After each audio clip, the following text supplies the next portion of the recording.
네, 반갑습니다. 우리 마태복음 공부할 시간이 됐습니다. 아까보다 마이크 소리가 훨씬 커진 것 같은데 잘 들리세요? 자, 그러면 우리 노트 10페이지로 가는데요. 지난주에 우리 정혼에 대해서 얘기했죠. 성경 구절은 마태복음 1장 21절 읽고 시작하겠습니다. 1장 21절 마태복음 1장 21절. 올바른 신학을 세우기 아들을 위하여 낳으리니 이름을 예수라 하라. 이는 그가 자기 백성을 저희 그들은 여러 죄에서 신학자들과 구원할 함께 자이심이라 천교도 하니라. 신학원을 세워 아멘. 그래서 지금 천사가 요셉에게 네 아내가 임신하게 된 것은 성령으로 된 거다. 성령으로 잉태된 거다.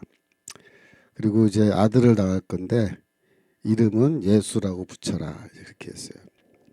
예수라는 이름 자체는 이제 구원자 혹은 구원이라는 뜻인데 그 죄에서 자기 백성을 저희 죄에서 구원하는 자다, 구원자다 그렇게 이제 이야기를 해줬어요.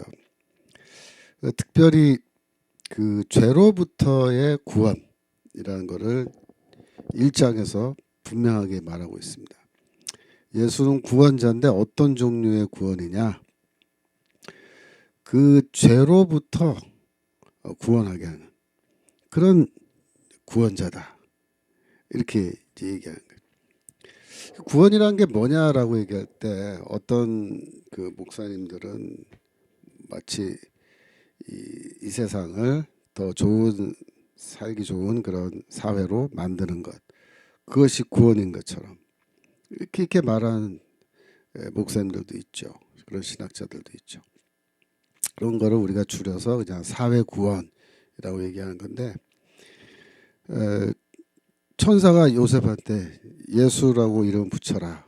그는 이 세상을 더 살기 좋은 곳으로 만들 자이니라. 그런 식으로 하지 않았다. 그런 식으로. 그들의 죄로부터 그들을 구원한다. 그 말은 뭐예요? 그 죄에 대한 하나님의 심판, 하나님의 진노, 그것으로부터 하나님의 진노로부터 너희를 구원하는 분이시다. 그렇게 얘기하는 거예요. 거기 이사야서 53장 급하지 말고 예레미야서 31장 34절 글로 갑시다. 노트 10페이지에 있죠.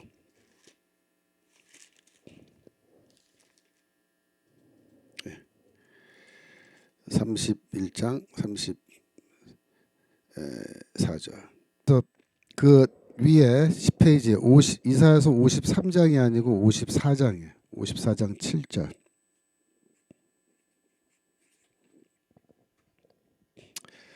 여기 보시면 내가 잠시 너를 버렸으나 큰 궁율로 너를 모을 것이요. 예. 그 다음에 내가 넘치는 진노로 내 얼굴을 내게서 잠시 가리웠으나 그 진노는 뭐예요? 죄에 대한 진노죠. 영원한 자비로 너를 긍휼히 여기리라. 구원하겠다. 그 말이거든요. 그래서 9절로 내려가면은 기니까 그 하반절만 보겠어요. 내가 다시는 너를 노하지 아니하며 다시는 너를 책망하지 아니하기로 맹세하였으니 그게 뭐예요? 예. 죄로부터 너희를 구원해 주겠다라는 거죠. 10절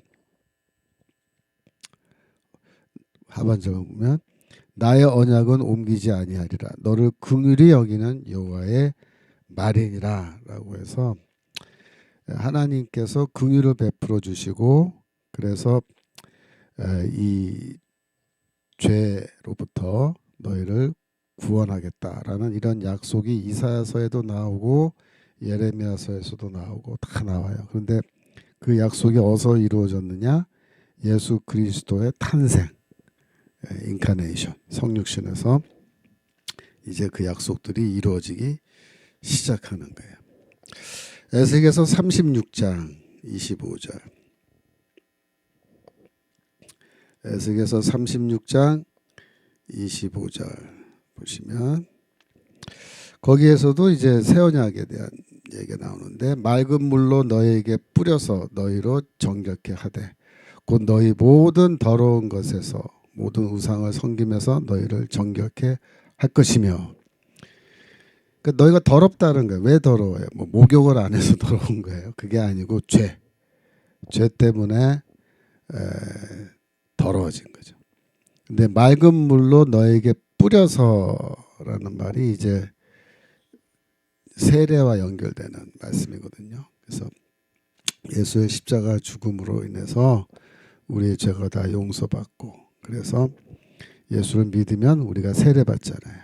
그 죄를 다 씻는 거예요. 죄를 씻는 거예요. 그래서 이런 모든 구약 성경 말씀들이 다 죄로부터의 구원을 이야기하고 있는데 지금 천사가 뭐라 그랬어요? 이름을 예수라 하라. 왜냐하면 그가 그 백성들의 죄로부터 그들을 구원할 자이기 때문이다. 그렇게 얘기한 거예요. 그래서 이 예수라는 이름은 히브리어로는 예슈아 혹은 여호수아라고 뭐 이렇게 부를 수 있는 여호수아, 예슈아라고 부르는 그 단어인데 이 단어는 이제 노트에 써놓은 것처럼 야샤라는 동사, 야샤는 뭐예요? 구원하다라는 말에서 유래한 거예요. 그 뜻은 원래는 여호와는 구원이시다 이런 뜻이에요. 예수라는 이름은 우리가 예슈아, 여호슈아. 그래서 하나님은 여호와는 구원이시다라는 뜻을 갖고 있는 이름이에요. 근데 그 시대에 예수라는 이름은 흔한 이름이에요. 흔한 이름. 그래서 뭐 사도행전에 보면은 뭐 바예수, 그러니까 예수란 사람의 이름을 갖고 있는 사람의 아들, 뭐 이런 식의 이름도 나오잖아요. 그래서 예수라는 거는 기본적으로 그 당시에 애를 낳으면은 이름을 붙일 때 사용하는 좀 자주 사용되는 우리말로 하면은 뭐 철수 뭐 이런 정도 그 정도의 이름인 것 같아요. 그래서 그러나 그 이름에 담겨져 있는 뜻이 중요한 거죠. 이름에 담겨져 있는 뜻이 23절에서 지금 또 뭐라고 얘기합니까? 자, 마태복음 1장 23절이 중요한데 보라 처녀가 잉태하여 아들을 낳을 것이요 그 이름은 임마누엘이라 하리라 하셨으니 이를 번역한즉 하나님이 우리와 함께 계시다 함이라라고 해서 지금 그 이사야서 7장 14절을 여기에서 인용한 거예요. 이사야서 7장 14절로 가시면 그러므로 주께서 친히 징조로 너희에게 주실 것이라 보라 처녀가 잉태하여 아들을 낳을 것이요 그 이름을 임마누엘이라 하리라. 그래서 요 구절을 지금 마태가 마태복음 21장 23절에 그대로 이제 인용을 해 놓은 건데 어제 마침 그 정광 목사님 그 광화문 예배 시간에 동정녀 마리아의 성령으로 인한 예수 잉태를 믿지 아니하는 그런 신학자들이 있다라고 해서 저한테 질문을 해서 제가 어제 이 얘기를 조금 하려다가 이건 너무 또 그 예배 시간인데 전문적인 얘기 많이 하면 별로 안 좋을 것 같아서 이 강의 시간에 내가 이제 강의할 거라고 말씀드렸는데 그 원래 그 이사야서 7장 14절 다시 보여주세요. 예, 사랑의 향기 편지님 유튜브 강의 듣고 댓글 남기면 출석 체크 되나요? 되는 겁니다. 그래서 다들 남기시는 거예요. 이렇게 한마디 해주시면 돼요. 여기 보면은 이제 처녀가 잉태하여라고 되어 있는데 이 처녀라고 번역한 그 히브리어 단어가 알마라는 단어예요. 알마. 근데 이 알마라는 단어가 구약 성경에서 자주 사용되는 단어가 아니에요. 한 3번 정도밖에 안 나와요. 근데 이 알마는 그래서 어떻게 번역하냐면 young woman, 젊은 여자라고 보통 번역해요. 젊은 여자. 그러니까 처녀라는 뜻의 단어는 따로 있어요. 그런데 이 알마라는 단어를 처녀로 번역해 놨는데, 예를 들어서 젊은 여자가 잉태하여 이렇게 했으면 뭐 정확한 번역 아니냐, 처녀라고 왜 번역했냐, 이게 틀린 번역 아니냐, 뭐 이래갖고 시비를 거는 사람들이 있어요. 근데 그건 별로 제대로 된 시비가 아니에요. 그러니까 그건 시비 걸 사항이 사실은 아니에요. 왜냐하면 이 알마라는 단어가 젊은 여자라는 뜻으로 사용됐는데 창세기 24장 43절 거기에 나와요. 창세기 24장 43절 보세요. 43절 위에 그 위에. 내가 이 우물 곁에 섰다가 청년 여자가 물을 길러 오거든. 이제 리브가에 대한 이야기인데 청년 여자라고 지금 번역을 해놨는데 젊은 여자예요. 젊은 여자. 예. 그러니까 지금 현재 개혁성경 우리가 쓰는 개혁성경에는 젊은 여자라고 되어 있어요. 근데 이 단어가 이제 알마예요. 알마. 즉 그 보라 처녀가 잉태하여 아들을 낳을 것이요 할 때 그 처녀란 단어가 알마인데 여기서는 젊은 여자로 번역됐으니까 그냥 젊은 여자가 잉태하여 아이를 낳을 것이요. 뭐 그렇게 번역해야 되는 거 아니냐라고 얘기하는데 그 위에 16절로 올라가 보세요. 16절. 거기 보면 이 소녀는 보기에 심히 아름답고 지금까지 남자가 가까이 하지 아니한 처녀더라 라고 할 때 처녀라는 단어가 여기 나오는데 히브리어로 이 처녀를 부툴라라 그래. 부툴라. 근데 이게 누구냐면 이게 리브가예요. 리브가는 창세기 24장에서 알마, 젊은 여자이면서 동시에 뭐예요? 부툴라. 처녀예요, 처녀. 그러니까 젊은 여자라는 말과 처녀라는 말이 사실은 어떻게 사용돼요? 교환 가능한 동의어로 사용되는 거예요. 동의어로. 지금 오늘날 사회는요. 젊은 여자가 꼭 처녀라는 보장이 없죠. 오늘날에는 성적으로 굉장히 문란한 상황이라서 젊은 여자는 처녀다라는 등식이 성립 안 돼요. 그런데 고대 시대는 어땠을 것 같아요? 이 당시 창세기에 나오는 이 리브가를 그 아브라함의 종이 가서 찾아서 만나는 이 장면인데 그때는 젊은 여자는 다 뭐예요? 다 처녀예요. 알마는 다 부툴라라 이러면. 그 당시에 모든 알마 젊은 여자는 다 부툴라 다 처녀다. 맞아요, 틀려. 맞다고요. 그 시대에는. 그러니까 창세기 기록되던 그 시점에서 알마나 부툴라가 그게 구분이 되겠냐 말이에요. 의미상. 젊은 여자, 처녀. 똑같죠. 오늘날로 기준하면 왜 젊은 여자나 처녀냐? 처녀 아닌 사람 많다. 왜 그렇게 번역하냐? 그러면 이사야서가 기록되던 당시는 어땠을 것 같아? 이사야서. 그 시대 사회 문화. 젊은 여자는 다 처녀다. 그 등식이 성립돼요. 그때는. 다.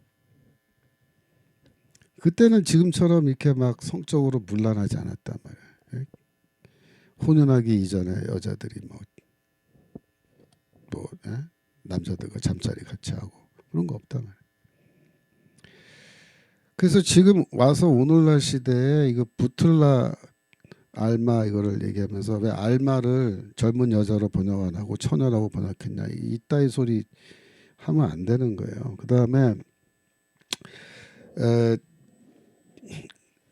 그다음에 제가 거기에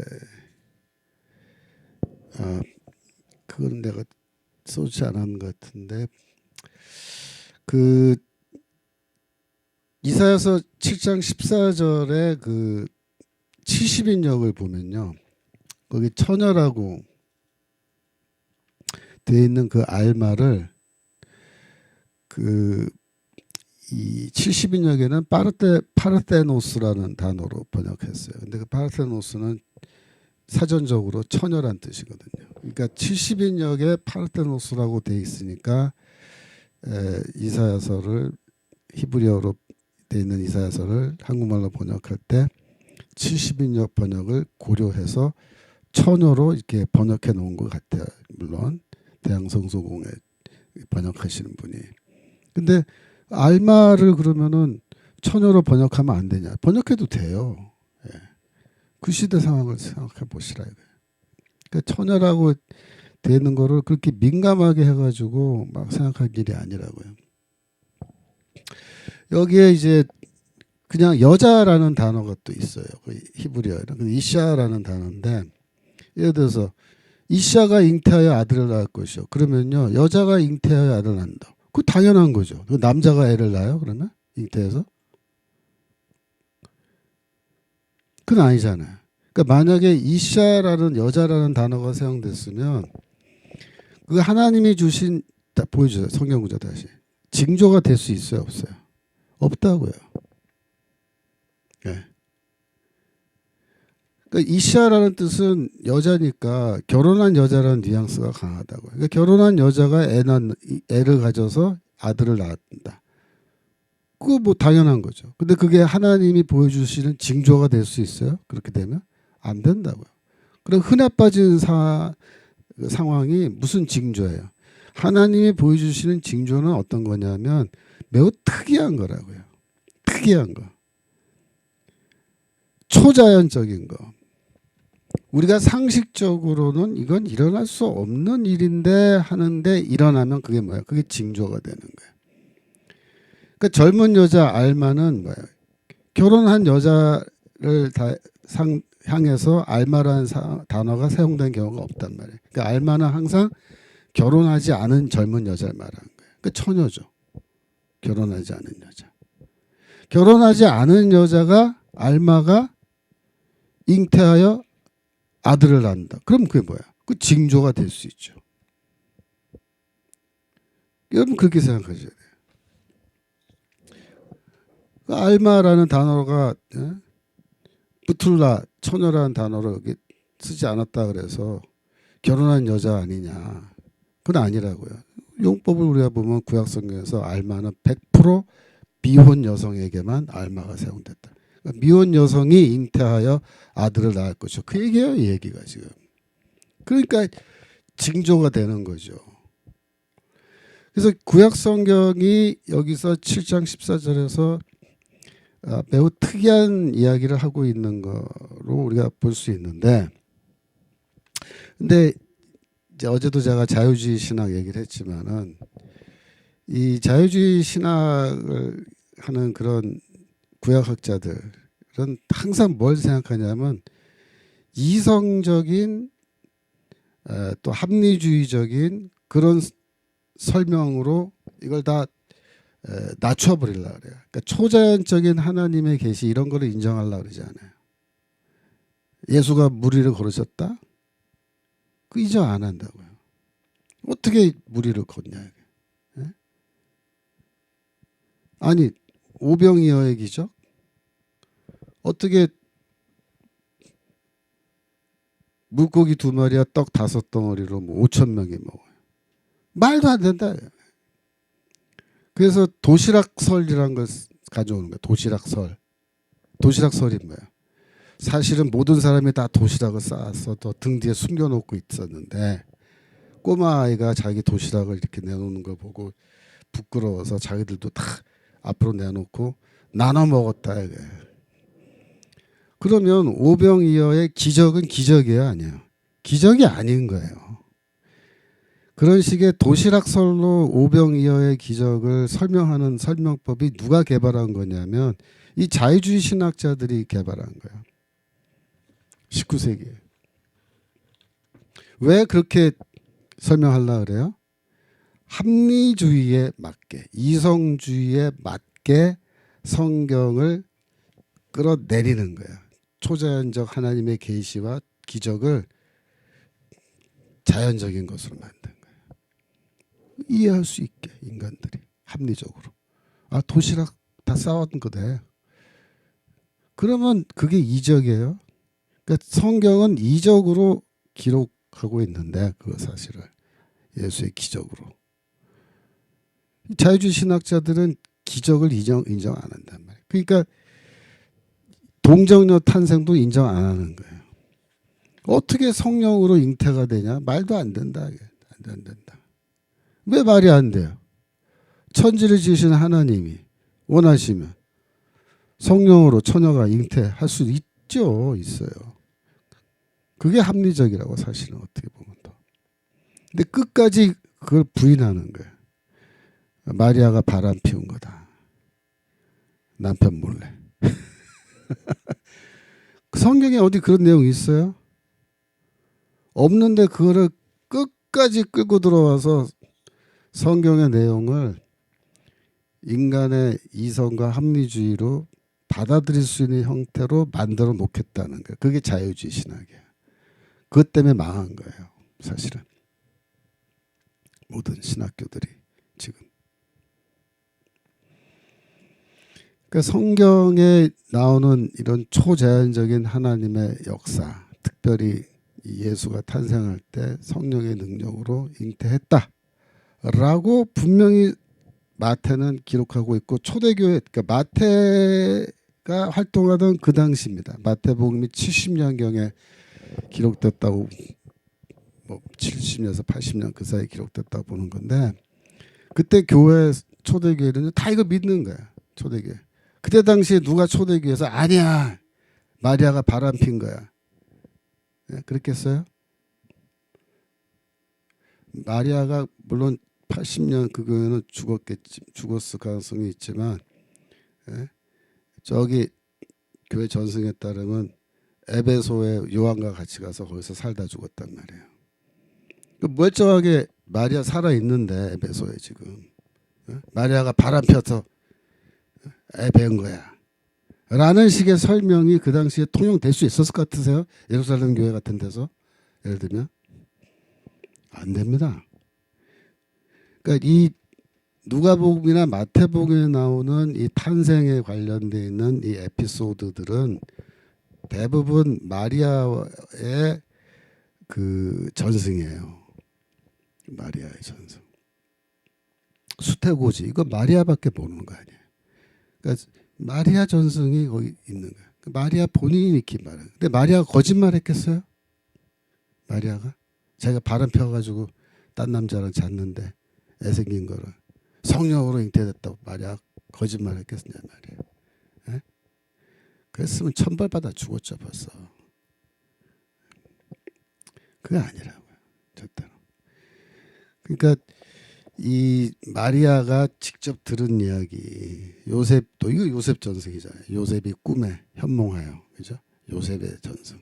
그러니까 두 부부가 동일한 전승을 얘기한 거고, 그 두 부부가 단명해서 빨리 죽지도 않았을 거고, 멀쩡하게 살아 있었다면 초대교회 안에, 그렇지 않아요? 마리아가 살아 있었단 말이에요.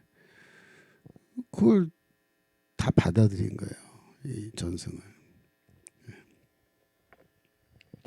자, 그래서 이 성령으로 인한 처녀가 잉태하여 아들을 낳을 것이요, 그 이름을 임마누엘이라 하리라는 이 구절을 마태는 지금 마리아의 임신과 예수 탄생에 적용하고 있는 거예요. 근데 이제 구약 학자들은 이제 그 이사야서를 연구하는 그 주석을 읽어보면은 대부분은 이 이사야서 7장 14절의 예언을 아하스 왕, 이스라엘, 그러니까 유다의 아하스 왕이 낳을 그 아들 히스기야 왕에 대한 예언으로 그렇게 또 해석을 해요. 그러니까 1장 14절에 아들을 낳을 것이야 할 때 그 아들이 누구냐? 히스기야 왕이다, 그렇게 보는 거예요. 혹은 이사야 선지자가 낳을 아들을 의미한다. 이사야서 8장 3절 보세요. 이사야서 8장 3절. 이사야가 선지자가 아내와 동침함에 그가 잉태하여 아들을 낳은지라 여호와께서 내게 이르시되 그 이름을 마헬 살랄 하스바스, 뭐 뜻은 노략이 속함이라는 이름이라 그렇게 각주에 되어 있는데, 이사 와이프가 이제 애를 낳는데 그 18절로 내려가시면 그 밑에 보라 18절, 보라 나와 및 여호와께서 내게 주신 자녀들이 이스라엘 중에 징조와 예표가 되었나니. 그래서 징조란 말이 나오니까 7장 14절에 여호와께서 주시는 징조가 바로 이거다. 이사야 선지자가 애 낳은 거다. 그렇게 이제 해석하는 그런 학자들도 있어요. 근데 사실 학자들이라기보다 이게 다 누가 이렇게 해석했냐면 유대교 랍비들과 유대인 구약 학자들이 이렇게 많이 해놓은 거예요. 사실은. 왜? 유대교에서는 예수의 동정녀 탄생 이런 거 되게 싫어하거든요. 기독교가 유대교에서부터 생겨난 시작된 종교이기 때문에 유대교 랍비들은 어떻게든 기독교의 그 근간이 되는 구약 해석을 다 부정하려고 우리랑 정반대로 해석한다고요. 그래서 이런 식으로 다 해놨는데 그거를 또 이제 기독교 구약학자들이 꾸역꾸역 또 그 입장을 받아들여 가지고 이렇게 또 얘기하고 이렇게 지금 돌아가는 상황인 거예요. 사실은. 이게 다 뭐냐면은 이 이사야서 7장 14절을 이 메시아를 향한 예언으로 보지 않으려고 하는 거예요. 다. 마태의 그 성경 구약 성경 읽기, 이사야서 읽기를 반대하는 거예요. 다. 이런 식의 그 연구 방법을 역사 비평이라 그래요. 역사 비평은 뭐냐면 이 성경 본문이 그 시대의 그 역사 속에서 어떤 뜻으로 누구를 향해서 하신 말씀이냐 이거를 따지는 거예요. 역사 비평이. 그래서 이 보라 처녀가 잉태하여 아들을 낳을 것이요라고 하는 이 구절을 이사야가 살아있고 이사야가 이 말씀을 기록하던 그 당시에 누구를 향한, 그러니까 살아있는 어떤 사람이나 가까운 미래 어떤 사람, 그죠? 그러니까 이제 이사야의 아들이다 그 아이는, 혹은 아하스 왕의 아들 히스기야다 이렇게 해석해요. 그래야 이 말씀이 의미가 살아있다고 생각하는 거예요. 역사 비평하는 거예요.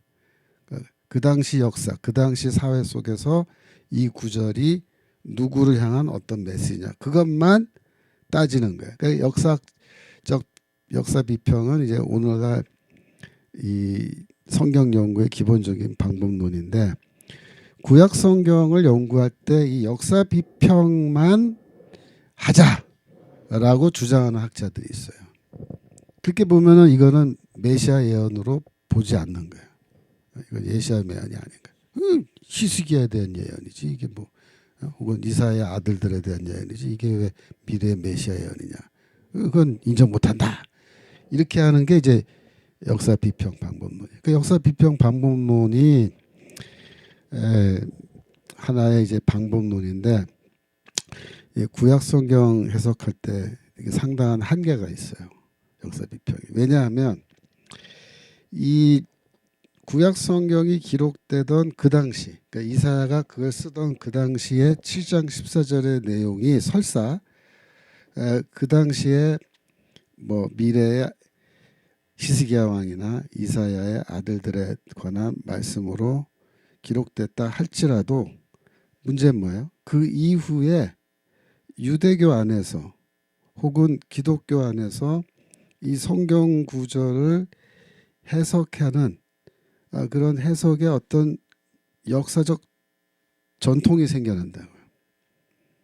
그래서 이미 히스기야는 다 죽었어요. 이사야 아들도 다 죽었어요. 근데 성경 말씀 여전히 기록돼 있잖아요. 그래서 이 말씀을 유대인들이나 혹은 기독교인들이 미래의 어떤 메시아에 대한 예언으로 읽는 그런 읽기가 여전히 가능해요. 제가 지난주에 사무엘하 7장에 나오는 그 나단의 신탁에 대해서 말씀드렸죠. 나단의 신탁도 처음 기록될 때는 뭐예요? 솔로몬에 대한 예언으로 그렇게 이해됐을 거예요. 그래서 그런 뜻으로 읽었을 거예요. 한동안. 근데 솔로몬도 죽고 그 이후에 역사가 쭉 흘러서 이스라엘 왕조가 이제 심판받아서 다 망했다. 예, 다 망했어요. 그러면 어떻게 되는 거예요? 문제가 생긴다 그랬죠. 문제가 생긴다고. 영원토록 보존한다 그랬는데 보존이 안 됐으니까.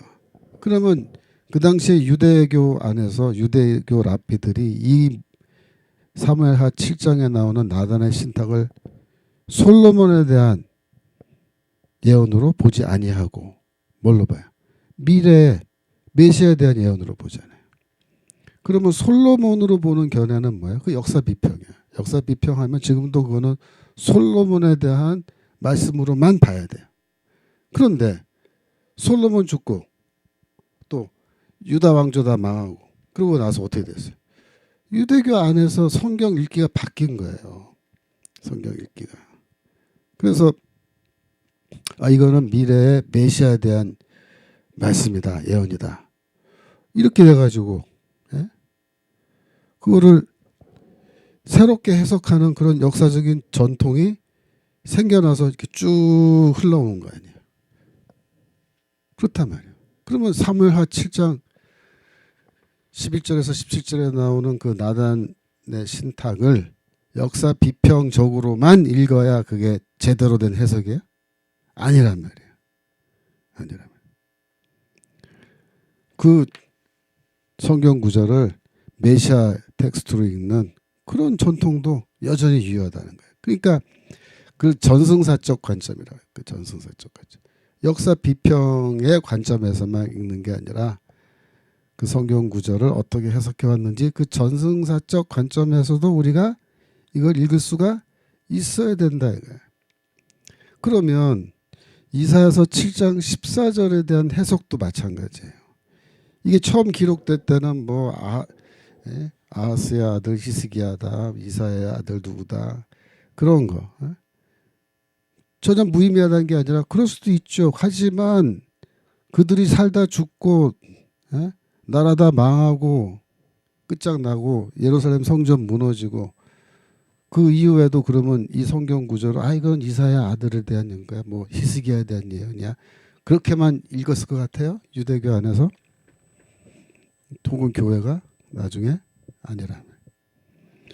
그래서 성경 구절 특히 구약 성경 해석할 때는 그런 역사 비평적인 관점에서만 보면 안 된다라는 거고. 자, 12페이지입니다. 노트. 그때 이제 우리가 갖고 있는 현재 고대 유대교 문서를 우리가 다 뒤져봤는데 학자들이 이사야서 7장 14절을 메시아 텍스트로 유대교에서 읽었느냐? 처녀가 잉태하여 아들을 낳을 것이요 라는 이 데모 7장 14절을 이사야서 7장 14절을 메시아 텍스트로 그 당시에 유대교에서 읽었느냐 라는 걸 한번 따져봤는데 그렇게 읽었다라는 문서상의 증거는 없어요. 지금. 그러니까 7장 14절은 유대교 안에서 이거를 메시아 텍스트로 읽지는 않았던 것 같아요. 그런데 마태는 이거를 예수의 탄생, 메시아의 탄생에 지금 적용하고 있단 말이에요. 그러면 마태는 이 구절을 예수의 탄생에다가 연결해서 이렇게 갖다 붙이면서 이 예언이 이제 성취되었다 이렇게 이제 얘기하는 건데 그렇게 말할 때 마태는 자기 개인 견해를 가지고 온 교회는 이사야서 7장 14절을 예수 탄생과 연결해서 생각하지 않는데 마태 혼자 개인적으로 이사야서 7장 14절은 예수 탄생에 관한 거야 라고 그렇게 생각해서 여기 기록해 놨을 것 같아요. 만약 그렇게 했다면 온 교회가 난리가 났을 거예요. 마태향에서 막 실시간 채팅창에 뭐 마태 네가 뭔데 이사야서 7장 14절을 걷다 예수 탄생에 연결시키는 거야 그러면서 막 당장에 지워 이놈아 그러면서 막 댓글창에 막 난리가 났을 거야 아마. 근데 지금까지 우리가 마태복음 그대로 읽고 있잖아요. 그 무슨 뜻인지 알아요? 그 당시에 이 마태가 이걸 기록하던 당시에 교회가 이걸 다 인정했다는 거예요. 인정했다. 그리고 마태가 이걸 기록한 게 70년에서 80년 그 사이로 보는 건데 그 이전에 이미 구전 전승으로 교회 안에 예수 탄생에 관한 다양한 전승들이 존재했고 그거 다 마리아와 요셉에게서부터 비롯된 전승들이죠. 그 전승들이 이렇게 교회 안에서 가르쳐주고 암송하고 이렇게 배우고 할 때 그때부터 이미 이사야서 7장 14절은 연결돼서 그 전승 안에 포함되어 있었을 가능성이 훨씬 크다. 그러면 모든 교회가 그 당시에 이사야서 7장 13절 처녀가 잉태하여 아들을 낳을 것이요 그 이름을 임마누엘이라 하리라고는 이 구절이 예수 그리스도의 동정녀 탄생과 관련되어 있는 예언이다. 이렇게 온 교회가 인정하고 이 성경을 읽을 때에 무엇이 그러면은 그러한 전승의 출발점이 됐겠느냐 하는 질문을 하는 거예요. 어디서부터 언제 무엇 때문에 왜 교회는 이사야서 7장 14절을 예수의 동정녀 탄생에 연결해서 그렇게 해석해서 읽었을까? 그 질문을 해야 돼요. 그 질문에 대한 제 대답은 뭐냐면은 거기 제가 12페이지에 써놨죠. 그리고 교회가 공통적으로 갖고 있던 구약성경 해석의 방식은 예수의 가르침에 기초한 것으로 보는 것이 합리적이다. 예. 예수의 가르침이 있었기 때문에 초대교회는 이사야서 7장 14절을 예수 탄생에 연결해서 읽었을 것이다. 그 얘기입니다. 어제도 우리 그 광화문 집회 때 전 목사님이 요한복음 5장 39절 인용했죠. 다시 한번 볼까요? 요한복음 5장 39절. 예, 생명TV7님 내일도 공부하시나요? 네, 내일도 공부하는데 내일은 제가 안 하고 내일은 서유한 교수님이 오전에 강의하시죠. 예. 강의는 월, 화, 수, 그다음에 목요일까지 진행이 됩니다. 목요일은 오후 시간이죠. 공개 강의. 이렇게 됩니다. 자, 5장 39절. 너희가 성경에서 영생을 얻는 줄 생각하고 성경을 상고하거니와 이 성경이 곧 내게 대하여 증거하는 것이니라. 성경은 곧 나에 관한 것이다. 예수가 그렇게 주장했어요. 그러면 이렇게 주장하는 예수가 제자들에게 무슨 책 몇 장 몇 절 무슨 책 몇 장 몇 절은 나에 관한 말씀이야 예언이야 얘기를 안 했을 것 같아요. 뭐 3년이면 3년 공생에 제자들과 맨날 24시간 붙어 다니면서 같이 먹고 같이 주무시고 다 가르치고 하면서 구약성경은 다 나에 관한 거다 얘기만 맨날 반복하고 구체적으로 무슨 책 몇 장 몇 절 이런 게 나에 관한 거다 한마디도 안 했을 것 같아요. 그럴 리는 없죠.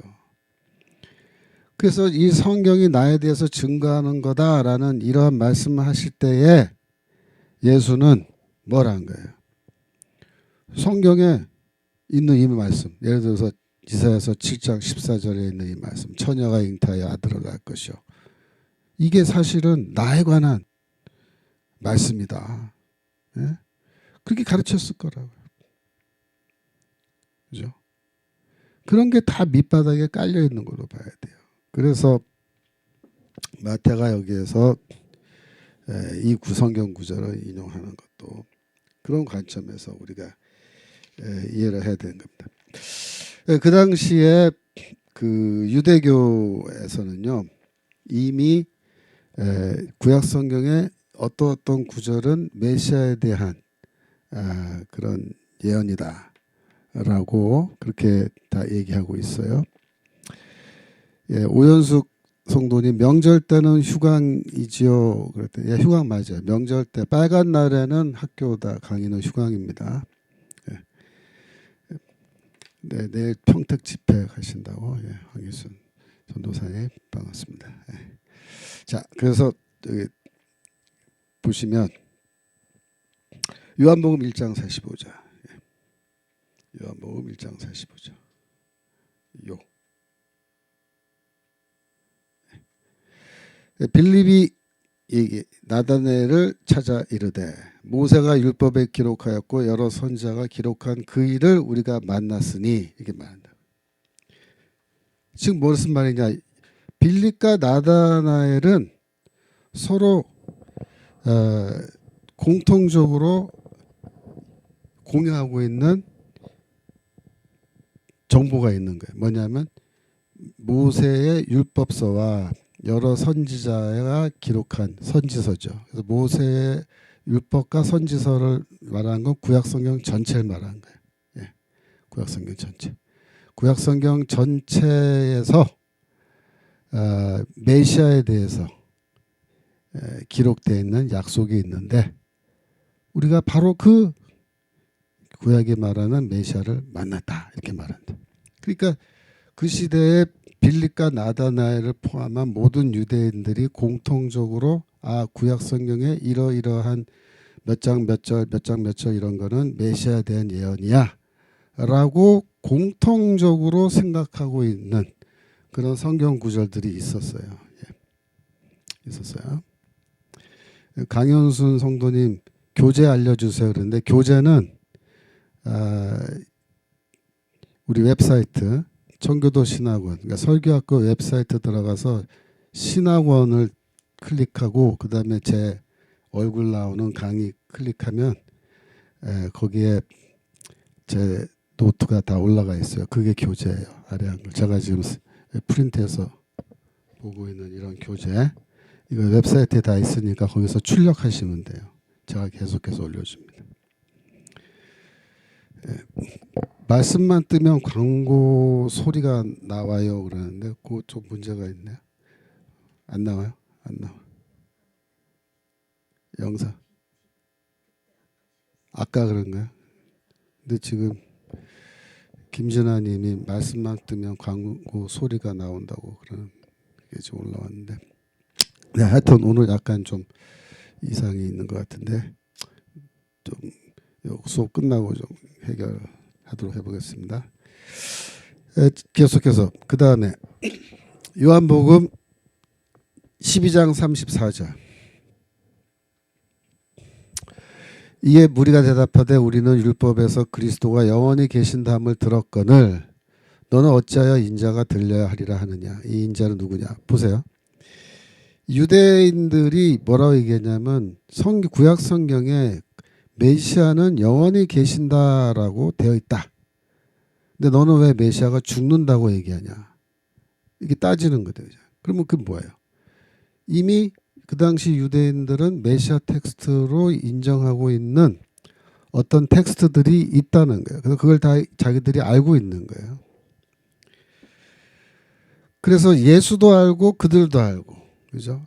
구약 성경에 무슨 책 몇 장 몇 절 몇 장 몇 절은 메시아에 대한 예언이야 라고 인정하는, 공통적으로 인정하는 성경 구절이 있었다는 거죠. 근데 거기에 지금 이사야서 7장 14절이 포함되어 있었느냐? 그거는 아니었던 것 같아요. 포함되지는 원래 않았던 것 같아요. 그러면 이게 왜 포함됐느냐?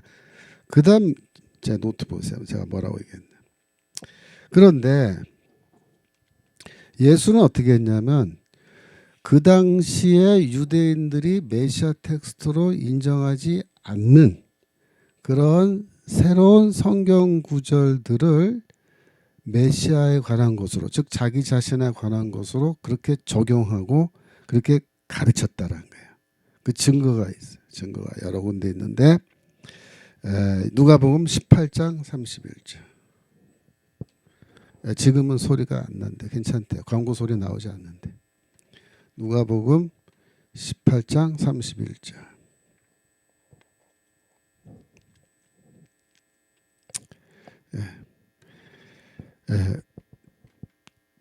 예수께서 12제자를 데리시고 이르시되 보라 우리가 예루살렘으로 올라가노니 선지자들로 기록된 모든 것이 인자에게 응하리라. 이때 인자는 나죠. 나에게 이루어진다. 32절 인자가 이방인들에게 넘겨 희롱받고 능욕받고 침뱉음을 받겠으며 그죠? 저희는 채찍질하고 죽을 것이니 저는 3일 만에 살아나리라. 이렇게 말해요. 이게 이사야서 53장의 고난받는 주의 종의 노래를 자기 자신에게 적용한 걸로 보이는데 그 다음 34절 보면 제자들이 이것을 하나도 깨닫지 못하였으니 그 말씀이 감추었으므로 저희가 그 이르신 바를 알지 못하더라 라고 이렇게 되죠. 이건 뭐냐면은 그 당시에 유대교에서는 메시아가 고난받고 죽는다 그리고 다시 부활한다 라는 그런 이해가 유대교 안에 없는 거예요. 예수가 새로 그걸 도입하는 거예요. 너희가 지금 메시아에 대해서 이해하고 있는 것들이 있는데 너희가 아직 다 모르고 있는 게 더 있다. 사실은 구약 성경에 고난받는 주의 종의 노래 같은 거는 이건 다 뭐다? 나에 관한 거다. 메시아에 관한 거다. 메시아는 고난받고 죽고 그 다음에 사흘 만에 부활한다. 라는 이런 새로운 메시아에 대한 가르침을 시작하신 거예요. 그래서 성경을 예수가 새롭게 읽어주는 거예요. 새롭게 해석하기 시작한 거예요. 이런 게 많아요. 사도행전 26장 21절 바울이 얘기하는 건데 유대인들이 성전에서 나를 잡아 죽이고자 하였으나 22절 하나님의 도우심을 받아 내가 오늘까지 서서 높고 낮은 사람 앞에서 증거하는 것은 그 다음 말이 중요해요. 선지자들과 모세가 반드시 되리라고 말한 것밖에 없으니 곧 그리스도가 23절 고난 받으실 것과 죽은 자 가운데서 먼저 다시 살아나사 이렇게 돼 있잖아요. 그러니까 바울도 이 대목에서는 뭐라 한 거예요? 예수와 똑같이 얘기하는 거예요. 원래 우리가 알기로는 메시아가 고난받고 죽고 부활한다 이런 거는 성경에 없는 걸로 물론 있지만 메시아에게 적용되지 않는 것으로 우리가 지금까지 알고 있었는데 아니다 이거예요. 메시아는 고난받고 죽고 부활하신다. 왜 그렇게 되느냐? 예수가 그렇게 가르쳤어요. 예수가. 그러니까 바울도 그렇게 가르치는 거예요. 그런 가르침의 전통, 새로운 구약 읽기입니다. 구약 성경을 새롭게 메시아에게 적용해서 읽는 이 전통이 누구에게서부터 시작됐어요? 예수에게서부터 시작된 거예요. 예수에게서부터. 그래서 그 이후에 교회는 또 바울 같은 사람은 예수가 가르쳐준 그런 새로운 구약 읽기, 구약 성경을 메시아에게 적용해서 읽는 새로운 구약 읽기의 그 전승 속에서 자기들도 똑같이 얘기하는 거예요. 사도행전 28장 23절.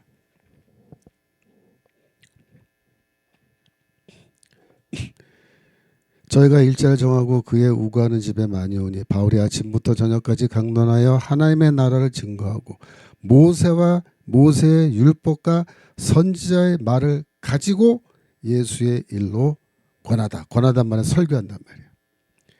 그러니까 하나님 나라에 대해서 얘기하는데 텍스트가 뭐예요? 본문이 구약성경. 구약성경을 가지고 예수에 대해서 설교했다. 어떻게 가능해요? 예수가 그렇게 했기 때문에 가능한 거예요. 예수가 구약성경 본문 갖고 이게 나에 관한 거라고 가르쳐 주셨기 때문에 가능한 거예요. 그러니까 여러분들이 초대교회 그 사도들이 12제자뿐만 아니라 그 많은 초대교회의 그 예수를 따라다닌 이 사도들이 평소에 예수에게서 뭘 배운 거예요? 예수의 행위와 말씀 그런 것도 배웠지만 뭘 배웠어요? 구약 성경을 배운 거야. 구약 성경 어떻게? 야, 이 구절은 사실은 나에 관한 거야. 너희는 지금까지 랍비들한테 그렇게 안 배웠지. 이 구절은 메시아와 상관없는 거라고 배웠지. 그런데 그렇지 않아. 이게 메시아에 대한 거야. 메시아는 원래 어떻게 고난받고 죽고 사흘 만에 부활한다고 구약 성경에 나와 있어. 그렇게 말한 거예요. 그래서 그런 모든 구약 성경을 한 절 한 절 쫙 가르쳐 주시는 그런 예수의 교육이 오랫동안 계속된 거예요. 누가복음 24장 25절. 누가복음 24장. 가라사대 미련하고 선지자들의 말한 모든 것을 마음에 더디 믿는 자들이여. 이거 엠마오로 가는 두 제자 야단치는 거예요.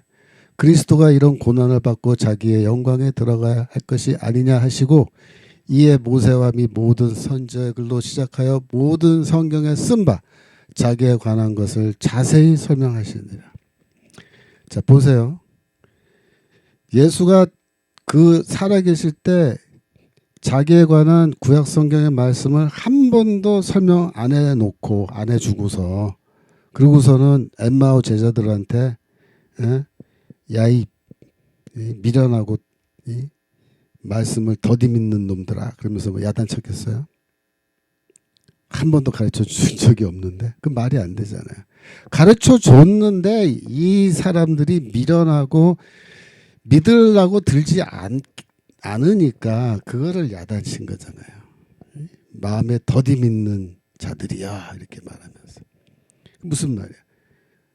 죽으시기 전에 이거 다 설명해 줬다 이거예요. 설명. 성경에 쓴 바 자기에 관한 것을 그전에는 자세히 설명해 준 적이 한 번도 없을 것 같아요. 다 가르쳐 준 거라고요. 다 가르쳐 준 거예요. 24장 44절로 내려갑니다. 44절 또 보면 또 다른 제자들을 만났어요.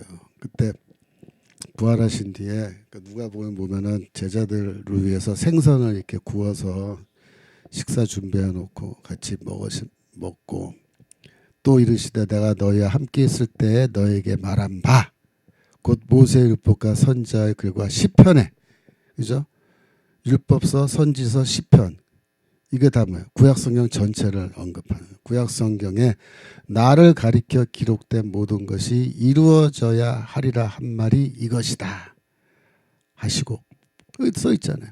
너희와 함께 있을 때 너에게 말해 주었다. 그 얘기예요. 뭐를? 구약성경에 나에 관한 구절들을. 그래서 지금은 뭐야? 복습하는 거야. 복습. 처음 가르치는 게 아니라 이 45절 이에 저희 마음을 열어 성경을 깨닫게 하시고 또 이르시되 이같이 그리스도가 고난받고 46절 제3일에 죽은 자 가운데서 살아날 것과 그죠? 이런 게 다 뭐예요? 이게 다 예수가 평소에 구약 성경을 교육시킨 거예요. 특별히 자기에 관한 성경 구절. 그럼 그 성경 구절 자기에 관한 성경 구절에 이사야서 7장 14절이 포함이 되었겠어요? 포함 안 됐었겠어요? 포함되었을 거라는 거예요. 포함되었을 거라. 예수가 그렇게 자기 탄생에 이사야서 7장 14절 보라 처녀가 잉태하여 아들을 낳을 것이요 그 이름을 임마누엘이라 하리라 라는 이 구절도 사실은 나에 관한 거다. 우리 어머니가 바람 펴서 애 생겨서 낳은 게 아니다. 성령의 능력으로 잉태된 거다. 우리 어머니가 그때 마리아가 천사가 와서 얘기해주고 우리 아버지가 꿈에 천사가 와서 또 얘기해주고 다 이렇게 된 거예요. 그런 얘기를 안 했겠어요? 예수께서? 안 했는데 지금 마태복음과 누가복음에 이렇게 다 기록되어 있는 거겠어요? 그러니까 이 자유주의 신학자들은 다 뭐라고 설명하냐면 이런 게 다 꾸며낸 이야기라는 거예요. 꾸며낸 픽션이라는 거예요. 그런 식으로 성경을 가르치는 거죠. 그러니까 망한 거예요. 신학교들이 다. 신학교가 망하면 뭐가 망해요? 교회가 망하죠. 아이고 이경 성도님 감사합니다. 교수님 참 재미있습니다. 재미있으세요? 이게 재미있으면 이것도 일종의 축복입니다. 예, 여러분들. 이게 재미있으면 참 좋은 거예요. 이게. 제가 사실 저는 일주일 중에 이렇게 여기 와서 청교도 강의하는 이 시간이 제일 행복한 시간이에요. 저한테는. 제가 테니스를 좋아해서 테니스 칠 때도 물론 제가 행복합니다만 이것과 비교되지 않죠. 하나님 말씀을 여러분과 함께 나누고 제가 가르쳐 드리는 이 순간이 제일 흥분되고 제일 행복한 시간인데 여러분들이 재밌다고 말씀해 주시면 강현수 선생님이 재밌고 행복하다고 또 그러셨는데 너무 감사하고요. 계속하겠습니다. 그래서 사도행전 1장 3절 사도행전 1장 3절 해 받으신 후에 또한 저에게 확실히 많은 증거로 친히 사심을 나타내사 40일 동안 저희에게 보이시며 하나님 나라의 일을 말씀하시느니라. 보세요. 부활하신 뒤에 제자들과 40일 동안 같이 계셨어요. 나타내셨다. 자기 자신을. 그래서 저에게 보여주시고 그러면서 잠깐 보여주고 짠 보여주고 싹 사라지고 짠 보여주고 사라지고 그런 게 아니고 보이시며 하나님의 나라 일을 말씀하셨다. 말씀하셨다. 그게 뭐예요? 가르쳤다. 그럼 하나님의 나라 일을 가르칠 때 구약 성경 복습 한 번 더 안 시켜줬을 것 같아요. 시켜줬단 말이에요. 그러니까 살아계실 때도 구약 성경에 자신에 관한 구절들 다 말씀해 주시고 부활하신 후에 이 제자들이 미련하고 안 믿으니까 다시 한번 복습시켜 주시고 그래서 뭐가 생겼어요? 초대교회가 구약 성경을 읽고 해석하는 독특한 방식이 생긴 거예요. 해석의 방식이. 그거를 누가 지금 보여주느냐? 마태가 보여주고 있고 마가, 누가, 요한, 바울이 보여주는 거예요. 그 성경 말씀에서. 그래서 마태가 구약 성경을 이렇게 인용하면서 이 사건이 일어남으로써 이 말씀이 성취되었다 이렇게 말할 때 마태가 뭐 지 멋대로 무작위로 아무렇게나 막 그냥 성경 구절 여기저기서 뺏겨다가 갖다가 막 붙이고 그렇게 한 게 아니란 말이에요. 이게 다 뭐예요? 예수의 가르침에 기초에 있다. 아유 여러분들이 다들 행복하시다니까 제가 더 감사합니다. 학교에서 가르치실 때는요. 이성의 성도님. 학교에서 가르칠 때도 물론 행복해요. 근데 여러분들과 이렇게 할 때는 더 뭐랄까 마음이 편하고 더 제가 자유롭게 이야기를 많이 할 수 있습니다. 그게 더 행복하죠. 학교는 이제 또 이 신학생들이고 그러니까 뭐 어느 정도 거리감이 좀 있어요. 항상 학생들 전도사들이니까 물론 제가 가깝게 지낸 학생도 있지만 대부분의 학생들 뭐 이렇게 다 가깝게 지내는 거 아니고 약간 거리감 두고 지내는데 뭐 여러분들이나 제가 거리감 두고 지내는 이유가 없죠. 쏙쏙 들어와요. 이게 사실 쪽집게 가해라고 생각하시면 돼요. 쪽집게 가해. 제가 학교에서는 사실 이거 뭐 이렇게까지 자세하게 노트 만들어서 이렇게 잘 안 해드려요. 왜냐하면 학생들이야 뭐 교재가 또 있고 그다음에 지네들이 알아서 받아 적고 해야 되는 것도 있으니까. 근데 여러분들은 제가 최대한의 서비스로 이거 다 노트 만들어서 나눠드린 거예요. 그러니까 여러분들이 그 프린트 꼭 하셔서 보세요. 자, 다시 돌아와서 14페이지입니다.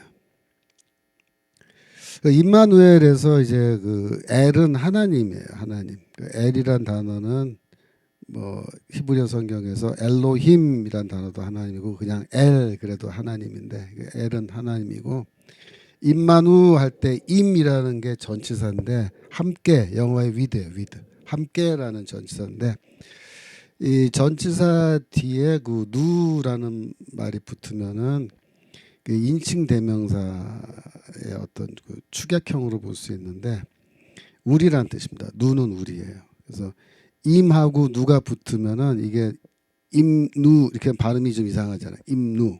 그러니까 그때 임만우 그래서 아 발음을 또 넣어요. 그래서 임만우 그러면 우리와 함께 하는 이란 뜻이에요. 우리와 함께 하는. 영어로 말하면 with us, with us. 그 다음에 엘 임마누 엘 하나님이 뒤에 나오죠. 그러니까 원래 뜻은 우리와 함께 하시는 하나님 이런 뜻입니다. 우리와 함께 하시는 하나님. 그러니까 문장으로 풀면은 하나님이 우리와 함께 하신다 이렇게 되는 거예요. 문장으로 풀면. 그래서 이 예수의 이름을 예수라고 해라 이렇게 했는데 이사야서 7장 14절에 뭐라고 되어 있냐면 왜냐하면은 그 아이는 태어나는 아이는 우리와 함께하는 7장 14절 이사야서 7장 14절 그 아이는 우리와 함께하는 자 보세요. 보라 처녀가 잉태하여 아들을 낳을 것이요 그 이름을 임마누엘이라 하리라 할 때 그 임마누엘은 그 아이가 뭐라는 거예요? 우리와 함께하는 하나님이다 그렇게 돼 있어요. 하나님이다. 그 아이가 어떤 하나님? 우리와 함께하시는 하나님이기 때문이다 이렇게 돼 있어요. 놀라운 얘기예요. 그 아이가 뭐라는 거예요? 하나님이라는 거예요. 하나님이라. 그래서 임마누는 일종의 형용사 역할을 하는 거예요. 형용사. 우리와 함께하시는 이란 뜻이고. 그러면 그전에는 하나님이 우리와 함께하지 않았느냐라는 질문을 해야 되죠. 어떨 것 같아요? 대답은. 함께하지 않았답니다. 함께하지 않았다. 마태복음 3장 2절. 세례요한이 나타나서 이 설교를 시작하는데 뭐라고 설교했냐면 회개하라 천국이 가까웠네. 3장이죠. 보여주세요. 회개하라 천국이 가까웠느니라 하였으니 그 다음 보세요. 3절. 저는 선지자 이사야로 말씀하신 자라 일렀으되 광야에 외치는 자의 소리가 있어 가로되 너희는 주의 길을 예비하라 그의 천경을 평탄케 하라 하였느니라. 이렇게 돼 있죠. 근데 이게 이사야서 40장 3절을 인용한 거예요. 이사야서 40장 3절.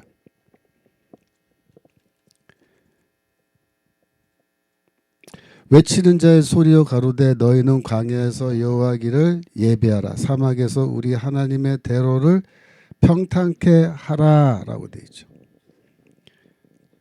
이 성경 구절을 세례 요한에게 적용한 거예요. 누가? 마태가. 잘 보세요. 근데 이사야서에 44장 3절에 광야에 나가서 길 닦으란 얘기야. 길을 예배하란 말이야. 광야에 나가서 길을 닦는데 그 길 이름이 뭐예요? 여호와의 길이에요. 그게 뭐야? 하나님의 길이에요. 하나님의 대로. 그러니까 그 길을 닦으면 누가 온다는 거예요? 누가 그 길로 오신다는 거예요? 하나님이 오신다는 겁니다. 그런 의미에서 여호와의 길, 하나님의 대로라고 되어 있는 거예요. 어떤 학자들은 이 길로 포로들이 돌아올 거니까 포로들이 좀 편안하게 잘 올 수 있게 길을 닦아놔라 그런 뜻이다라고 이제 해석하는 학자들도 있는데 별로 설득력이 없어요. 포로들이 돌아왔는데 생각해보세요. 포로들이 돌아왔는데 하나님이 돌아오지 않으시면 그건 아무 의미가 없어요. 자 보세요. 성전이 무너졌습니다. 그 다음에 백성들이 바벨론으로 포로 잡혀갔다가 70년 이후에 돌아왔죠. 그들이 돌아와서 뭐 했어요? 성전 다시 지었어요. 그랬는데 그걸 우리가 스룹바벨 성전이라고 그러잖아요. 스룹바벨 성전. 그러니까 1성전이 있고 2성전이 있는 거예요. 2성전. 1성전은 솔로몬 성전이죠. 솔로몬이 지은 거예요. 2성전은 수룹바벨이 지었다. 그래서 수룹바벨 성전이라고 하죠.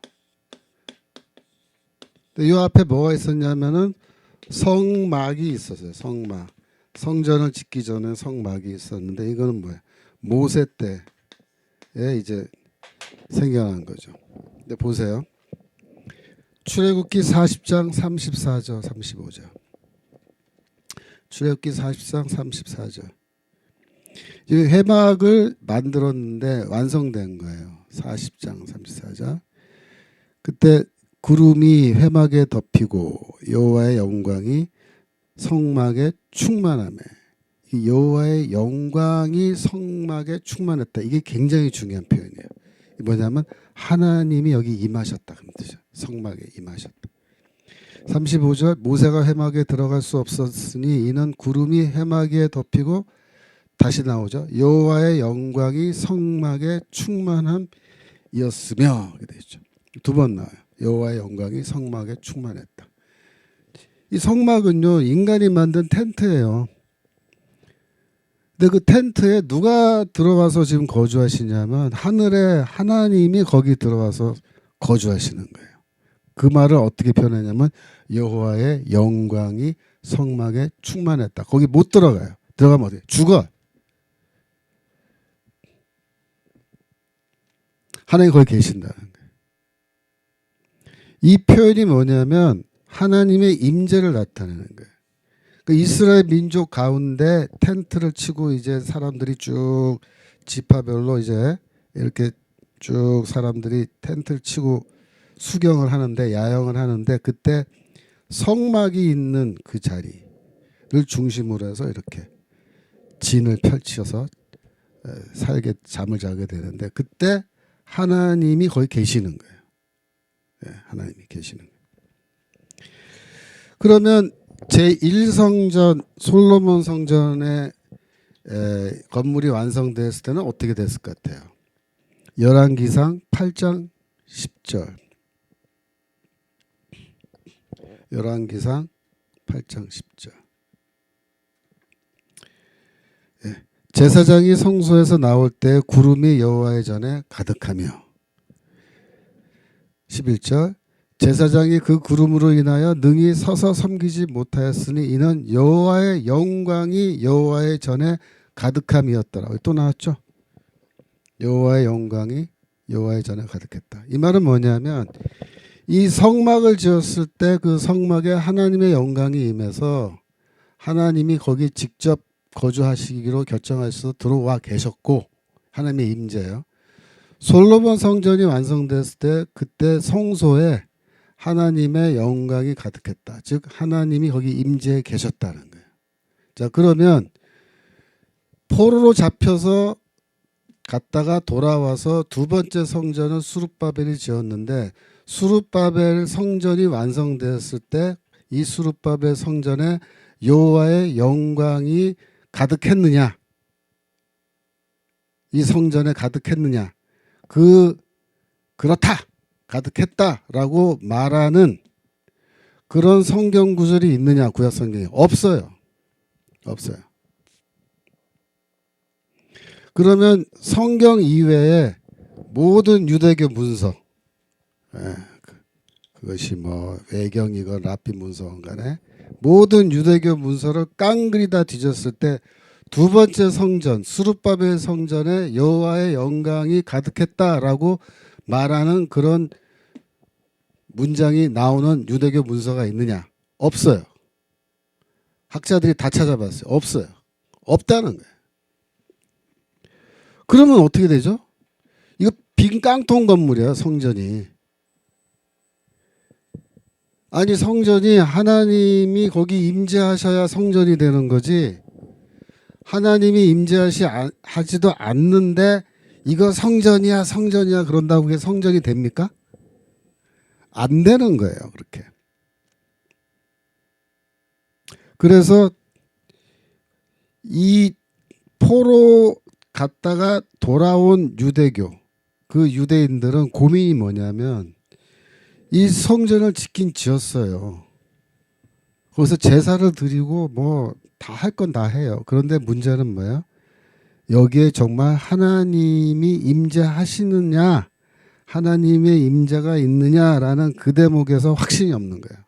확신이 없어요. 네, 확신이 없어요. 모른다는 거예요.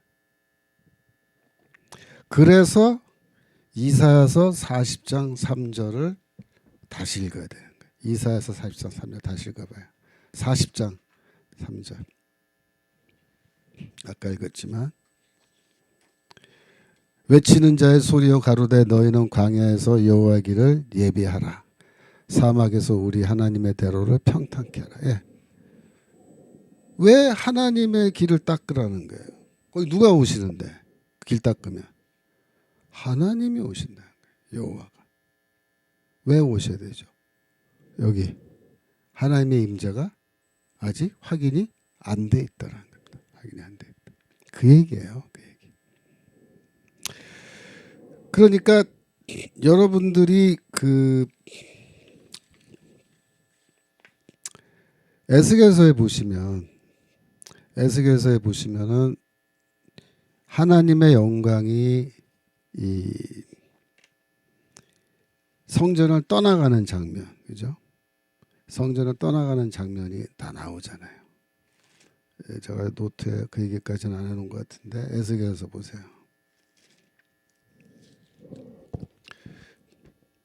에스겔서 9장 3절. 에스겔서 9장 3절. 그룹에 머물러 있던 이스라엘 하나님의 영광이 또 나왔죠.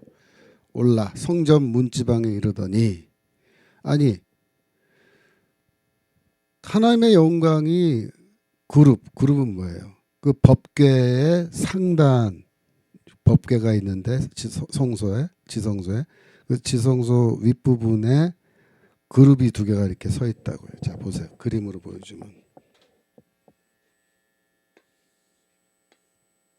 이 법궤가 이렇게 생겼는데 여기 상단에 두 명의 그룹이 이렇게 마주보고 있단 말이에요. 여기 빈 공간이 있는데 여기에 하나님이 앉아 계신다고 상상하는 거예요. 여기가 하나님의 보좌, 땅에 있는 그 하나님의 보좌라고 생각하고 여기 하나님의 영광이 여기 임해서 있는 건데 이 그룹에 있던 하나님의 영광이 문지방에 올랐대. 문지방. 다시 보여주세요. 에스겔서 9장 3절. 아니 하나님의 영광이 그룹에 머물러 있어야 정상인데 왜 문지방 가 있어요? 떠나려고 하시는 거예요. 떠나려고. 왜? 여기 더 이상 있기 싫다는 거예요. 하나님이. 그래서 하나님이 떠나신 뒤에 어떻게 됐어요? 성전이 무너지는 거예요. 이제 바벨론 군대에 의해서. 10장 18절.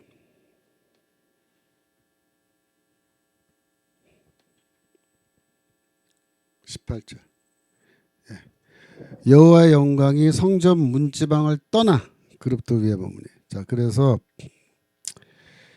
하나님의 영광이 드디어 성전 문지방을 떠났어요. 그 문 열고 나온 거예요. 성소 문 열고.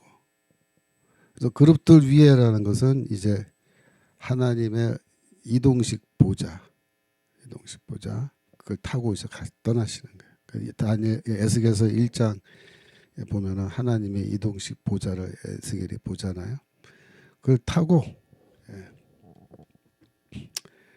떠나시는데 18절 그 아래 19절 보면 그룹들이 날개를 들고 내 목전의 땅에서 올라가는데 그들이 나갈 때 바퀴도 그 곁에서 함께하더라. 그들이 여호와의 전으로 들어가는 동문에 머물고 이스라엘의 하나님의 영광이 그 위에 덮였더라. 그래서 성소를 빠져나와서 그 다음에 어디로 가신 거예요? 문지방을 나와서 동문으로.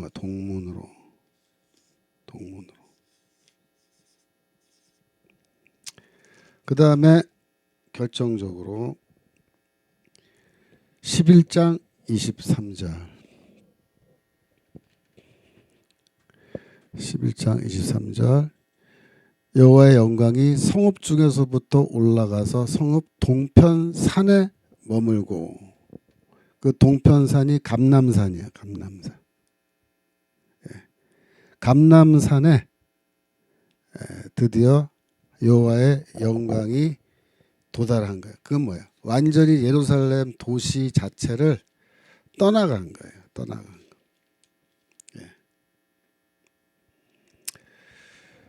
그래서 이 하나님의 영광이 성전을 떠나가고 성전이 무너졌기 때문에 이 제2성전에 하나님의 영광이 다시 와서 머물러야 되는데, 머물렀다 혹은 영광이 충만했다라고 하는 구절이 없는 거예요. 지금 레아TV님 그 채팅창에 보니까 학개서 2장 6절에서 9절을 어떻게 봐야 될까요? 자, 학개서 보세요. 학개서 2장 6절에서 9절. 나 야왕군의 여호와가 말하노라. 조금 있으면 내가 하늘과 땅과 바다 육지를 진동시킬 것이요. 7절. 또 만국을 진동시킬 것이며 만국의 보배가 이르니 내가 영광으로 이전에 충만케 하리라. 만국의 여호와의 말이니라. 9절. 이전의 나중 영광이 이전 영광보다 크리라. 만군의 여호와의 말이니라 라고 해서, 지금 이거는 특별히 7절에 내가 이 성전의 영광이 충만하게 하리라, 9절에 성전의 나중 영광이 이전 영광보다 크리라 라는 이 두 개의 말씀은 미래를 향한 예언의 말씀이에요. 예언, 말 그대로 예언이에요. 아직 실현된 게 아니에요. 그러니까 이 말씀은 미래에 내가 이 성전에, 수르바벨 성전에,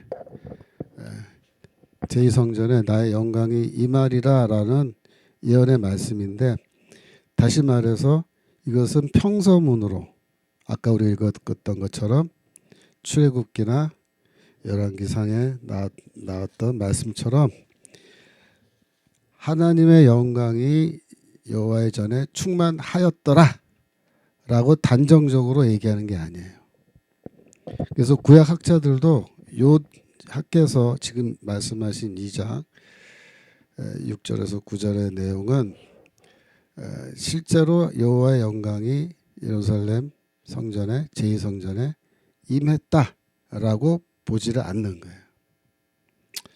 그러니까 제가 개인적인 그 경험이 있는데, 뭐냐면 그 SBL이라고 Society of Biblical Literature라고 세계 성서학회가 있어요. 그 성서학회가 매년 있는데 제가 매년 다 못 가죠. 학교 일 때문에. 근데 한 10년도 더 됐는데, 예전에 성서학회 갔는데, 그때 이 구약 성경에 지금 이 수르바벨 성전에 대한 세션이에요. 그 세션이 한꺼번에 100몇 개가 한꺼번에 열리는데 자기가 가고 싶은 거 골라서 들어갈 수 있어요. 네, 그때 수르바벨 제2성전에 관한 세션이 있어서 제가 들어가서 그 세션에서 논문을 3개를 주로 발표해요. 논문 3개를 읽고 토론하는데, 그날 가서 들은 논문 중에 하나가 여기에 대한 거예요. 지금 이 구절. 그러니까 제2성전에 하나님의 임재가 임했다고 단정적으로 말하는 포로기 이후의 예언서 말씀이 없고, 뿐만 아니라 유대교 문서 어느 곳에도 이 수르바벨 성전에 하나님의 영광 임재가 임했다라고 말하는 구절이 없다라는 걸 그때 그 논문에서 그 문제에 대해서 토론하는 거예요. 왜 없다라고 보는지. 그래서 그거를 영어로 뭐라 그러냐면 스캡터시즘이라 그래요. 스캡터시즘. 회의론, 의심하는 거예요. 제2성전의 그 성전됨을 굉장히 스캡틱하게, 회의적으로 유대인들이 바라보고 있었다라는 거예요. 그래서 일부는, 물론 일부 유대인들은 여기 하나님의 영광이 임했다라고 주장하지만 일부 유대인들은 아니다라고 하는 거예요. 아니다라고. 근데 그 논쟁이 계속되는 거예요. 예수 당시에도. 예수 당시에도 여러분들이 그 들어보셨나 모르겠어요. 쿰란이라고 그 당시에 에센파라는 분파가 있었어요. 바리새파, 사두개파 하는 식으로 에센파가 있었는데 에센파는 예루살렘 성전을 하나님의 성전으로 인정하지 않았습니다. 그 사람들은 광야에 나가 살았어요. 왜? 이사야서 40장 3절 광야에 나가서 여호와 길을 예비하라라는 그 말씀 때문에 광야에 나가서 공동생활했어요. 쿰란 공동체 지금 고고학적 발굴 다 돼 있죠. 그 마사다로 예루살렘에서 마사다로 가는 길에 쿰란 공동체 여기 발굴했는데 왜 거기 나가서 살았느냐? 저 성전에 하나님이 없다라는 거예요 지금. 그 하나님은 어디 있느냐? 이 사람들 주장은 자기들 공동체에 하나님이 계시다고 주장하는 거예요. 근데 그런 논쟁인 거예요. 논쟁이 여전히 있는 거예요. 1세기에도 예수 당시에도. 근데 예수는 뭐라 그래요? 예수 본인은 저 예루살렘 성전에 하나님의 영광이 임했다고 보는 거예요. 하나님 계시다고? 아니에요.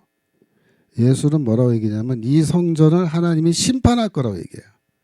돌 위에 돌 하나도 남기지 않고 다 무너질 거다.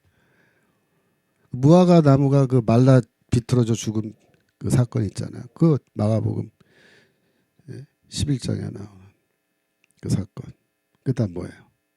예루살렘 성전을 하나님이 심판할 거라는 거예요. 지금 그 얘기예요. 그래서 이 수르바벨 성전이 결국 헤롯 성전으로 된 거거든요. 왜냐하면 헤롯이 두 번째 성전, 이 수르바벨 성전을 리모델링해요. 그러니까 수르바벨 성전은 굉장히 초라한 건물이었어요. 그 학개서 2장 3절 보시면 3절 너희 중에 남아있는 자 곧 2절에 이전 영광을 본 자가 누구냐. 이건 뭐야? 제 첫 번째 성전의 영광을 얘기한 거예요. 이제 이것이 너희에게 어떻게 보였냐. 이것이 너희 눈에 보잘것이 없지 아니하냐. 이게 뭐야? 수르바벨 성전은 솔로몬 성전과 비교했을 때 굉장히 초라한 성전이었다는 거예요. 보잘것 없는 건물 자체도. 그래서 과연 여기에 하나님의 영광이 임할 거냐라는 거에 대해서 회의적이었다는 거예요. 처음부터 회의적. 스캡터시즘이죠. 회의적인 거. 여하튼 그래서 지금 제가 말씀드린 건 뭐냐면은 그 당시 유대교에서 이 수르바벨 성전에 그러니까 예수 당시로 되면 헤롯이 이것을 헬라식 이방 신전처럼 그런 비슷한 모양으로 크게 지어버려요. 그래서 헤롯은 유대교 신자가 아니었고 이 성전을 지가 크게 지어서 그거는 곧 자기가 메시아라고 주장한 거예요. 그러니까 지난주에 공부했죠. 사무엘하 7장 14절에 보면 그가 나를 위해서 집을 지을 것이요. 그래서 솔로몬이 성전 짓는 데 있잖아요. 그런데 그 예언이 메시아에 대한 예언으로 되면 어떻게 돼요? 예. 솔로몬이 아니고 미래의 메시아가 와서 성전을 새로 짓는 걸로 되는 거예요. 그러니까 헤롯은 좀 이따 동방박사 얘기 나오지만은 동방박사가 와서 뭐 어쩌고저쩌고 이렇게 하고 하니까 유대인의 왕이 어디냐? 그러니까 내가 유대인의 왕인데 나를 찾아와서 유대인의 왕으로 나시니까 어디냐? 그러니까 얼마나 황당해요, 그죠? 그 정도로 왕으로 인정 못 받는 거예요. 그러니까 헤롯은 어떻게 했어요? 그래? 그럼 내가 성전 새로 지어줄게 너희를 위해서. 그럼 내가 뭐지? 내가 메시아네. 그러면 너희들의 왕이네. 유대인의 왕. 그렇게 된 거죠. 그 헤롯이 돈 들여서 성전을 확장 공사했는데 여전히 그 뭐야? 제2성전인 거야. 제2성전. 그 헤롯이 확장해 놓은 성전에 하나님이 있느냐 없느냐. 하나님의 임재가 있느냐. 없다라는 겁니다. 없다라는 거예요. 결국은 아니라는 거예요. 그래서 그런 연장선에서 이미 이사야서에서부터 그 얘기가 나오는 거예요. 하나님이 돌아오셔야 된다. 하나님이 오셔야 된다. 하나님 우리와 함께 계시지 않다. 이래. 하나님은 지금 우리와 우리 유대인들과 함께 계시지 않다. 저 성전이 있지만 성전에 하나님이 안 계신다. 안 계신다. 하나님은 아직 오시지 않았다. 떠나신 이후로 에스겔서에서 떠나신 이후로 하나님의 귀한 돌아오심이 아직 이루어지지 않았다 이거예요. 그런데 마태는 뭐라 그런 거예요? 이제 오신 거다. 임마누엘이다. 임마누엘. 무슨 말이야? 우리와 함께 하시는 하나님이다. 예수의 오심이 뭐다? 하나님의 오심이다. 예수가 오심으로 이제 드디어 하나님이 우리와 함께 거하시게 되는 거다. 그 얘기예요. 요한복음 1장 14절. 요한복음 1장 14절. 말씀이 육신이 되어 우리 가운데 거하시며 우리가 그 영광을 보니 아버지의 독생자의 영광이요 은혜와 진리가 충만하더라. 우리 가운데 거하심에, 거기에 제가 설명해놨죠. 15페이지에 거하심으로 번역된 스케노라는 동사는 텐트 안에 거하다라는 뜻이다. 이때 텐트는 바로 성막이다. 성막. 그리스도가 오셔서 우리 가운데 성막으로 함께 우리와 거하신다. 즉 뭐예요? 지금까지는 하나님이 떠나가셔서 우리를 버리시고 떠나가셨는데 아직 돌아오시지 않았는데 예수 그리스도의 탄생으로 말미암아 드디어 하나님이 우리에게로 귀환하신 거다. 예수의 오심은 뭐다? 이 땅에 오심은 바로 하나님의 귀환이시고 그런 뜻에서 하나님의 오심을 위해서 길을 닦는 사람이 누구냐?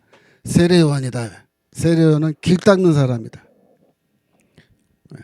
쿰나는 똑같은 말씀을 읽고 자기들이 나가서 길을 닦겠다고 나가서 광야에서 살았어요. 그들은 어떻게 길을 닦냐면 율법을 연구하고 가르치고 배우고 실천함으로 자기들이 여호와의 길을 예비한다라고 그렇게 생각하고 있었어요. 그 잘못된 길이에요. 그렇게 해서 예비가 안 돼. 원래 하나님의 뜻은 세례 요한이라는 길 닦는 사람을 먼저 보내서 광야에서 그 길을 닦게 하시고 그 세례 요한이 닦아놓은 길을 따라서 누가 오세요? 예수가 오세요. 근데 예수는 누구시다? 우리와 함께 하시는 하나님이시다. 그래서 예수는 하나님과 같은 분이시고 드디어 하나님이 우리에게로 돌아오신 그것을 보여주시는 하나님의 임재를 보여주시는 바로 그러한 분이시다. 예수의 귀환은 뭐예요? 예수의 탄생은 뭐다? 하나님의 귀환이다. 마태는 그렇게 얘기하는 거예요. 마태는 그렇게. 여러분들이 마태가 무슨 뜻으로 이사야서 7장 14절을 인용했는지 임마누엘이 무슨 뜻인지 이제 아시겠죠. 예. 어제 전 목사님께서 저한테 질문하셨을 때 이런 내용을 그 자리에서 뭐 다 설명할 시간적 여유가 없으니까 이거 강의 들으시라고 얘기한 건데 제가 지난주에 했다라고 한 건 제 착각이고 지난주에는 진도 여기까지 못 나갔네. 예, 오늘 한 거예요. 그러니까 오늘 거 보시면 되겠습니다. 자, 제가 기도하고 마치겠습니다. 시간 다 됐죠? 예. 하나님 아버지 오늘도 마태복음 이렇게 묵상하게 하시니 감사합니다. 예수 그리스도의 탄생에 감추어진 수많은 귀한 하나님의 말씀과 이 의미심장한 뜻을 우리가 다 살펴보았는데 이것을 우리가 진리로 진실로 사실로 받아들일 수 있게 하시고 우리에게 선물로 주신 하나님의 아들 예수 그리스도 우리가 이렇게 믿고 살아가는 것이 얼마나 귀하고 축복된 일인가를 다시 한번 깨닫는 시간 되게 하여 주시옵소서. 앞으로도 계속해서 마태복음을 통하여 저에게 말씀의 은혜를 더하여 주시옵소서. 감사드리며 예수 그리스도 이름으로 기도합니다. 아멘. 예, 수고하셨습니다. 다음 주에 또 우리 공부하도록 하겠습니다. 안녕히 계세요.